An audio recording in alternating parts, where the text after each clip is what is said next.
Today was like every other day in Washington since the president announced his American Jobs Act. Absolutely no progress was made in passing that bill.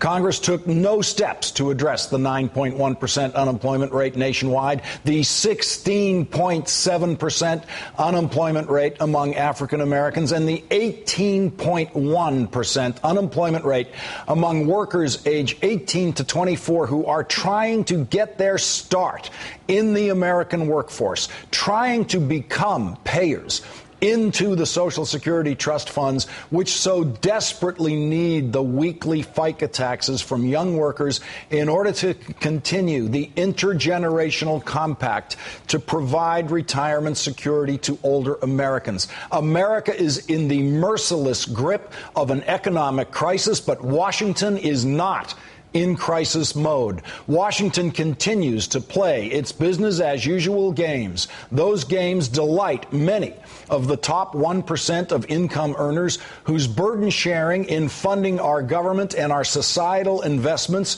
was dramatically reduced by the Bush administration tax cutting policies. Business as usual in Washington means that no progress has been made today on a more equitable distribution of tax burden sharing in this society, a more equitable distribution following the Buffett rule, the simple concept that billionaires like Warren Buffett should pay a higher tax rate than their middle-class employees do.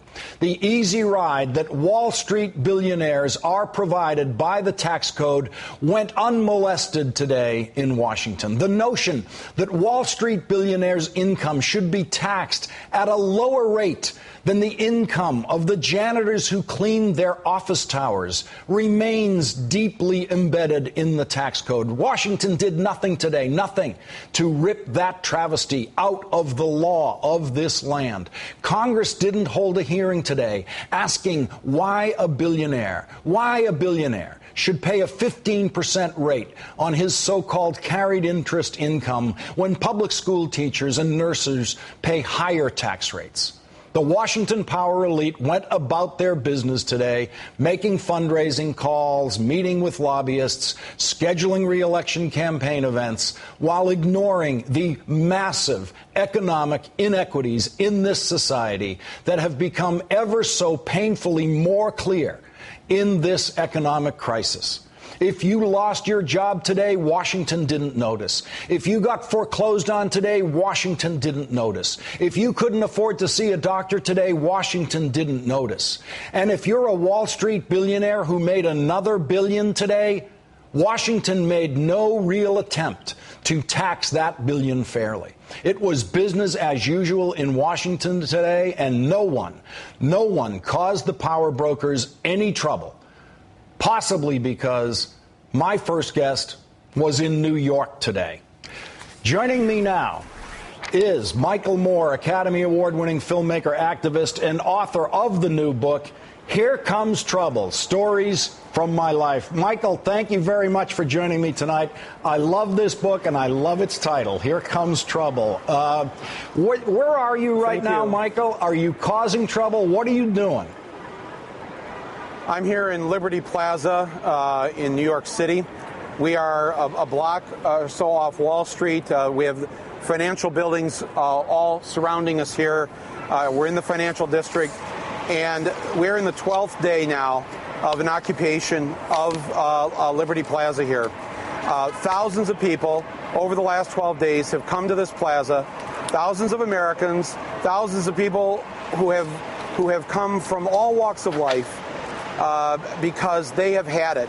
Because, I mean, that opening you just gave, the segment, that's the most brilliant thing I've heard on television this week. Thank you for saying what you just said, because nothing happened today for these people. Nothing happened yesterday, and nothing is going to happen tomorrow. And, you know, they're not going to do anything because they're bought and paid for. These politicians, they're bought and paid for by the people who work in these buildings up here on the top floors of Goldman Sachs and Morgan Stanley. All these people, they buy these politicians, so nothing is going to get done. The people have had it, and that's why they've come here. And this is only going to grow. This is going to grow here in Liberty Plaza, and you're going to see this happening in cities all over the country, because not because I say so, not because they say so. Because we say so. It's no. Actually, what happened is that the rich weren't satisfied with having practically everything. They wanted it all. And so they have made lives miserable for so many millions of people. People that have lost their homes, people that are being foreclosed upon, over 50 million people that don't have health insurance. The people have lost their jobs. They say it's 14 million. That's the official number. It's well over 20 million. And if you count all the people who are underemployed, in other words, they're working, but they're making a poverty wage, you're talking upwards to 30 million Americans. We've got 46 million living in poverty. People have had it. People have absolutely had it, and they're not going to take it anymore. And you see now the seeds of this revolt that's going to take place nonviolently across the country. The reason it will be nonviolent, the reason it doesn't have to be violent is because there's millions of us, and there's only really a few hundred of them. So it's not really a fair fight. Well, Michael, it's going to be nonviolent as long as the police around those protesters stay nonviolent. I'm going to talk later in the program, as I did earlier this week, about some of the police brutality that they've had to suffer in trying to express themselves on this issue. And Michael, is it your sense that what you have there and what you have going on in the country is basically a cry from the heart? It's not so much specifically about we want to change this clause in this bill or we want to do that, but you just need to bring attention to these massive inequities and in fact the stall that no one is doing anything. There isn't necessarily the right big piece of legislation to get behind right now, is there? No, we're not down here to support Senate Bill 2567. No. We're beyond that. They had their chance a long time ago to try and fix this. They didn't fix it because they're in the pocket of these people down here on Wall Street. So this is not about supporting some piece of legislation or let's get behind some politician. This is going to be, and historically in America, this has happened a number of times. It happened after World War I, where the veterans were not paid their benefits. It happened during the Great Depression, when workers rose up in my town of Flint, Michigan, where the modern-day union movement began because people just took over the GM factories. This is what happens when people have had it. And it's not about policy wonkness and beltway. That nobody cares about that anymore. They are just going to descend on, whether it's New York, whether it's in D.C., whether it's in Los Angeles, San Francisco. This is just going to build and build. And you're going to see what I see here tonight. I don't know, your camera probably can't pick this up, but you see a variety of Americans here. You see really the mosaic of this country. You have young people here. You have senior citizens here. You have teachers here. You have nurses here. You have unemployed people here. You have young people who will be paying off student loans until their 40s. And if they lived in any other Western democracy, they wouldn't be in hock for half of their adult lives. This is. I thought somebody put it best the other day when they said the main reason people are down here is to reclaim their future.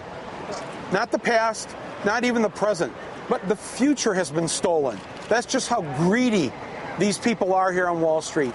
And so I'm honored to be part of this, and I'm glad that you have put focus on this. I'm glad that you put focus on the brutality that these demonstrators and protesters had to go through on Saturday. It just, Lawrence, can I just say this? After what the individuals in these high-rises did back in 2008, where they crashed this country right into the ground, and they just ruined it. Millions more without work. Millions lost their pensions. Just total calamity and chaos for the last 3 years in this country. To this day, not a single one of them arrested. Not one of them. Not one of them.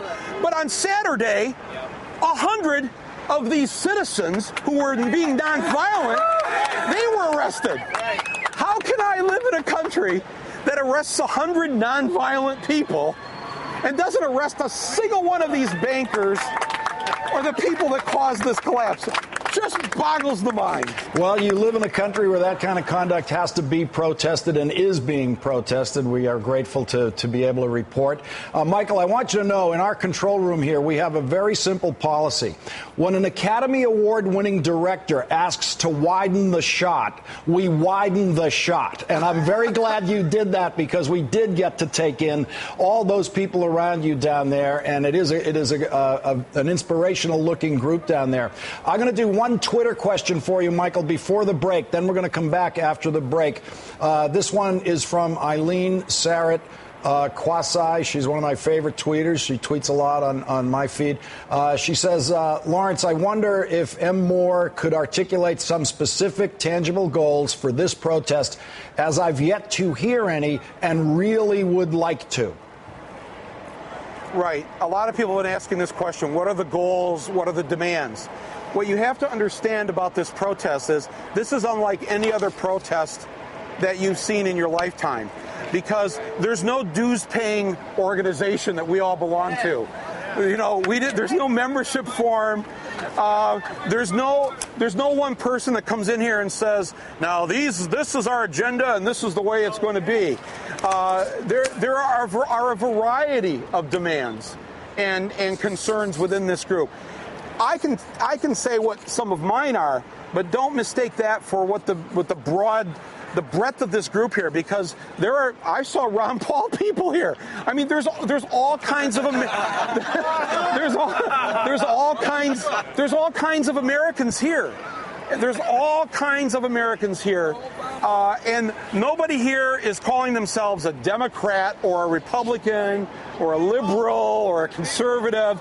We're beyond that. That's right. This is the people, and everyone here represents thousands of Americans who can't be here tonight, who feel the same exact way. So, I mean, I've said what I've said for a long time. Tax the rich, jail the bankers, end corporate welfare, end these wars which are costing us $2 billion a week. It goes on and on. And if we pass the microphone around, you'd hear 15 other things that need to get done. And you know what? They're going to get done, because this is our country. We're the majority. We're the majority. Never forget that the people who work for a living in this country, we are the people.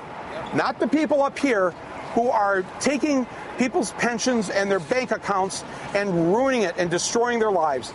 They are not running this country anymore. They think they are, but that's going to come to an end right now.